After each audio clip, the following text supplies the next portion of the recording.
Hey everyone, I'm back, and it's great to see you again in today's behind-the-scenes video. There's a lot of fun stuff in this one, from cool creative moments to a few chaotic mistakes that had me a bit overwhelmed. So, let's not wait any longer. Come along and watch how I created this 3D horse painting. So the first thing I did was pick out a big wooden board and measure it to the size I needed. Then, I nailed a long wooden strip right along the line I had marked earlier. This little trick helps guide the cut and keeps you from making mistakes. Once that was in place, I grabbed the cutting machine and trimmed the board down along the lines. Just a quick reminder, always be super careful when handling tools like this. Safety first, always.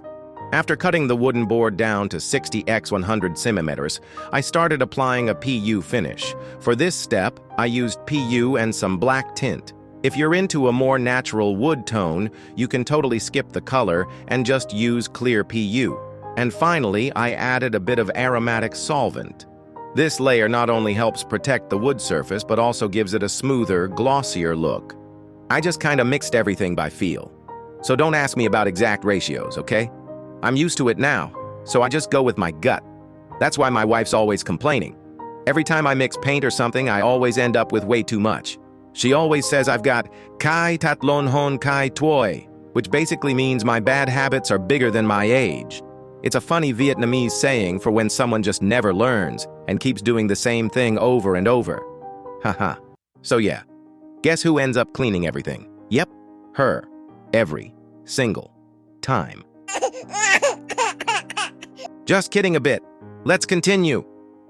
After stirring the mixture well, I used a brush to apply a really thin layer onto the wood surface. Then I quickly poured a bit of aromatic thinner and wiped it off right away with a cloth. This leaves only a very thin, even coat of finish. This method helps the color come out nicer. Wait a bit for the surface to dry completely, then use a ruler to mark a border all around. For this part, I used small brass nails to create a frame-like border around the wood panel. This step takes a bit of patience and precision, so be sure to measure carefully and space things out evenly. Now, can you guess why I love using brass nails? It's because they make the piece feel sturdier, almost like a real picture frame, and they also add a beautiful artistic touch. And now, can you guess what I'm doing next? Yep, just like you're thinking. I'm using masking tape to cover the outer border so that when I spray black paint on the inner background, the edges stay nice and clean. It's a simple step, but super important to keep everything neat and polished. The spray paint I used this time is a matte finish. At first it looks a bit glossy when you spray it on, but just give it a little time to dry and it'll start to turn nice and matte. No more shine. That soft, slightly rough matte surface makes a much better base for painting. It gives the artwork more depth and texture. Oh, and one more thing. Make sure to spray with an even hand so the color goes on nice and smooth. I'm just wondering, are any of you watching this video already into painting, or maybe just getting started? And do you think you might want to try out this idea yourself? Stick around and watch till the end to see if this turns out to be something fun and inspiring for you too. Alright, now it's time to start sketching. Just like in my previous video, I'm using numbers as the base for the sketch. My method is pretty simple. I write out the numbers first, take a straight-on photo of the board, and then use a photo editing app to overlay the reference image. I just lower the opacity of the image so I can still see the numbers underneath and sketch over them. Of course, with today's technology, things can be even easier. You could totally use a projector. It's faster and super convenient. But personally, I still enjoy sketching by hand like this. It doesn't actually take that much time, and I like the process. So, what do you think I'm cutting these metal rods for? I remember reading a comment on one of my previous videos. Someone said that my process is really hard to predict. And you know what? I think it might be because they haven't followed along with my past projects yet, so they're not used to my style of creating. But if you've seen a few of my older videos, maybe by now you're starting to read my mind a little, right? So if you're enjoying this, don't forget to subscribe to support the channel and turn on the notification bell so you won't miss any of the fun stuff coming up. And if you like the way I do art, feel free to check out the Videos tab to explore my past projects. I truly believe each video brings something fresh and a little different, something you might not expect. Let's get back to our horse project. I'm welding these metal rods together to build a supporting frame for the horse's head. When you're sculpting something in 3D like this, you need a solid inner structure, kind of like the bones to hold everything up. It also helps shape the form right from the start. As Lee've shared before, my welding skills used to be pretty bad, but Lee've been working hard to learn and practice, and now I feel much more confident with it. Whenever a project calls for new skills or unfamiliar tools, I always push myself to figure it out, no matter how hard it is. Because when you're passionate about something, you just keep going. No need to compare yourself to anyone else. Just aim to be better than who you were yesterday. That's enough, right? In every project I work on, I always look for something fresh and different. I really enjoy experimenting with all kinds of materials. The more unusual, the better. What you're seeing here is coconut fiber. It's made by shredding the outer husk of a coconut into fine strands. Right now, I'm bundling some of these fibers together before moving on to the next layer. This step helps keep the core lightweight, and it also saves a good amount of expanding foam. Now I'm wrapping the core with mesh to help shape it. Take your time and go step by step. Every little action matters. Make sure you're following the reference image closely. We don't want our horse turning out a bit too chubby, do we? Speaking of horses, there's something fun I'd love to share with you. I'm not sure if your country has this, but in Vietnam, as well as in China, Korea, Japan, and a few other East Asian cultures, we have something called the zodiac animal system. Each year is linked to one of 12 animals in a repeating cycle. It's a bit like the Western zodiac, but instead of months, it's based on the year you were born. And guess what? I was born in the year of the horse, just like the one I'm working on right now. What year were you born? Drop it in the comments and I'll tell you which zodiac animal you are. Who knows, maybe you're a fellow horse like me. Oh, by the way, a lot of you have asked me about this foam in previous videos. This is spray expanding foam.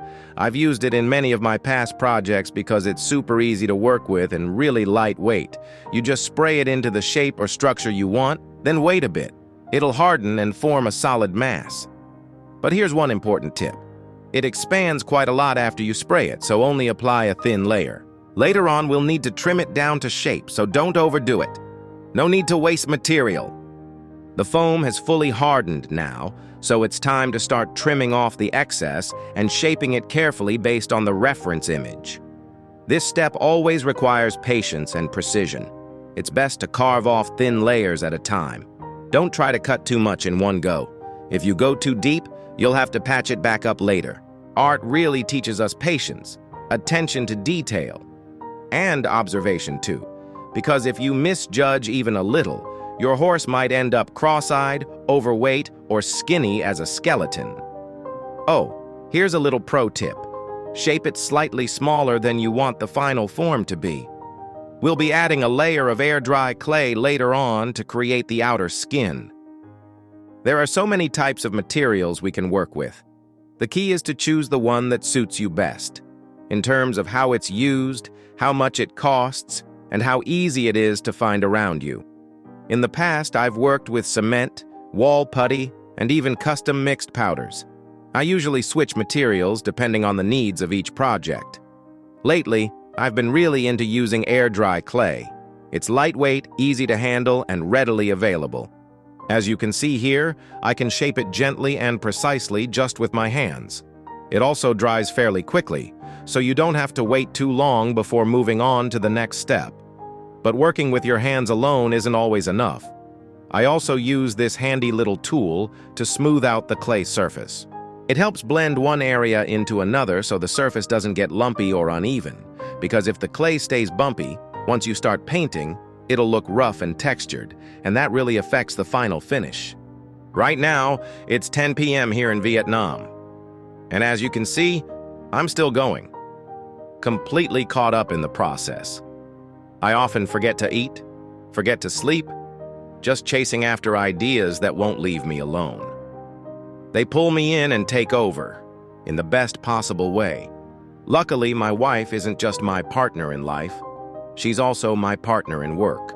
Otherwise, with the way I obsess over my art, I'd probably be sleeping on the couch by now. I feel truly lucky to have her by my side. She's the one filming all these clips you're watching. She even manages this entire YouTube channel, from editing to uploads to chatting with you in the comments. We work really well together. One of us makes the mess, the other one organizes it. One of us creates the art, the other makes sure it gets seen. Honestly, having an assistant manager-wife combo like this can't ask for more. You're probably wondering right now, wait, what the heck is he doing? Why is he stapling the wood? Well, here's your answer. This is to help the clay stick better. Smooth, flat surfaces don't hold on to clay very well, especially when you're only applying a thin layer. So I use staples to create a rougher texture that the clay can grip onto. In this area, we're only going to add a very thin layer anyway. It's part of the inner, less visible section. No need to bulk it up. Just that little bit poking out is enough to create the visual effect we want. Now, onto the eyes.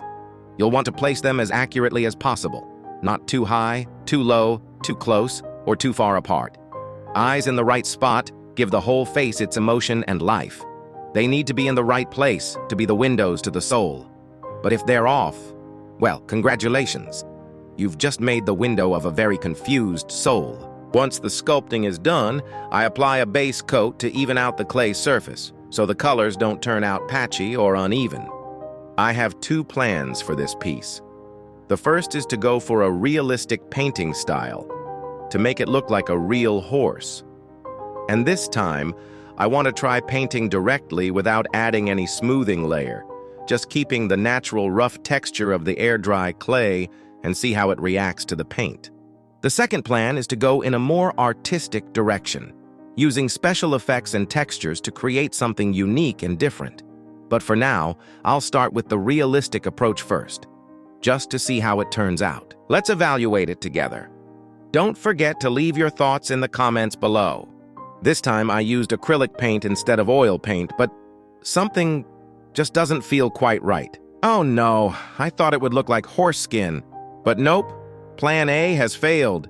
The paint didn't turn out the way I imagined. Time to move on quickly to Plan B. Time to mix up some wall putty to fix the aftermath. But wait, I'm so hungry. Can I eat a little? What the hell? Oh no! Hey, I'm just kidding. This stuff isn't edible. It belongs to the horse, not me. Every bad decision comes with a price. The grand finale of Plan A. I spent the whole day fixing a mistake I made myself. Hello again? After the fix, it now has a smooth brown skin. Kinda like a buffalo, haha. Time to put the mane on, before someone mistakes it for a cow. A bit of hair here, and a touch here too. The glue I'm using here is silicone glue. Oh, and we actually forgot to film the groove along the mane to show you guys. Right from the start, I had carved out a narrow groove running down from the top of his head. That was to get things ready for attaching the mane later on. Chew, chew, boom! Now I'm transforming into a professional hairstylist. Not sure if it'll work this time, or flop like the legendary Plan A. I'm pretty confident in my haircutting skills. The real question is, do you dare to believe in me? Just kidding. I've actually had some practice. From that tiger trimming video I did earlier, it's not going to be that bad. Oh, have you seen that tiger video yet? I pinned it in the featured section. Go check it out. You're gonna love it, promise. Got a little too caught up joking around and... Wait a sec. When did my brown horse turn into a black one? Another mistake? Nope. This time it's totally intentional. This mix isn't just plain black. It's a blend of black pigment, glue, and a bit of sawdust. It helps make the clay layer tougher, more durable, and it also sets up the surface nicely for the next step. After applying this layer, we'll wait a few hours for it to dry naturally. Make sure it's completely dry before moving on. If you start painting too soon, the colors will get muddy, won't blend properly, and will turn darker because they'll mix with the wet black underneath. Totally not what we're going for. If you're in a hurry, you can use a hairdryer, but be careful. Too much heat can cause the surface to crack. So, yeah. Plan A, my original realistic painting idea, kind of flopped. But I'm not giving up that easily because I've already got a Plan B ready to go, and I'm calling it Operation Epic Paint Effect. Stick around to see how it turns out. This is the part where I feel a little nervous. After mixing the paint, I'm dabbing it on bit by bit with a cloth, building up the effect slowly, layer by layer. Maybe I'm a little worried because Plan A didn't turn out so well. But hey, every mistake is a lesson, right? If everything goes as I hope, then after this paint layer, our horse is going to look seriously cool and totally stand out. I'll start with the darker base tones, then gradually layer in the lighter shades. Next, I'll gently blend them with a brush so the colors melt together naturally. Once the base is settled, I'll start adding subtle tones to enhance the color transitions. Finally, I'll use these 4 shades to bring in highlights and shadows, giving our horse more depth and life. Make sure to blend everything evenly and pay attention to both the highlights and shadows. A steady hand and the right amount of blending will give us that beautiful gradient effect. I'd say, this plan is turning out pretty well, don't you think? Do you think there's anything I should tweak? Let me know what you think. For any creature, the eyes are absolutely essential to make it feel vivid and real. A single glance can tell a story or express emotion. I picked this eye color to give the horse a more mystical vibe, but that turned out to be a mistake. I'll fix it and explain later. For now, let's give this one a fresh mane makeover. I'm using a bit of leftover paint to dye the mane. Just a few light streaks at the ends to soften the harsh contrast of the black. This would probably be called highlights, or maybe ombre, or dip dye. Should I consider a career in hairstyling too? Maybe I should open a salon just for horses. Anyone want to team up? We'll specialize in magical manes and custom dye jobs. Not a bad idea at all, right? Who knows? It might actually work. Back to the eyes. At first I thought this eye color would work, but now it feels a bit too intense, even a little scary. So I decided to switch it up. Something softer, deeper. I want the horse to feel powerful, but also gentle in its gaze.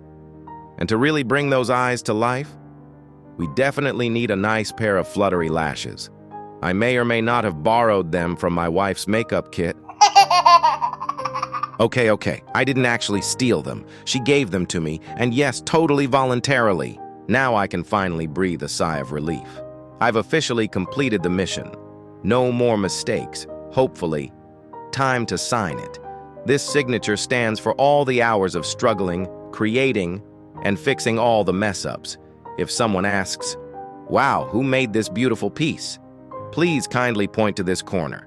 And if someone says it's ugly, do me a favor and just cover the signature. Pretend no one ever claimed it. And just like that, this journey comes to an end. Every step, no matter how big or small, brought with it a mix of emotions.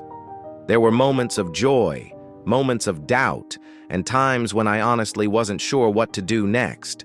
But it's those moments that made me fall in love with the process, even more than the final result. And how about you? Let me know in the comments below. I'd love to hear from you. And if you enjoyed this video, don't forget to like, share, and subscribe to the channel.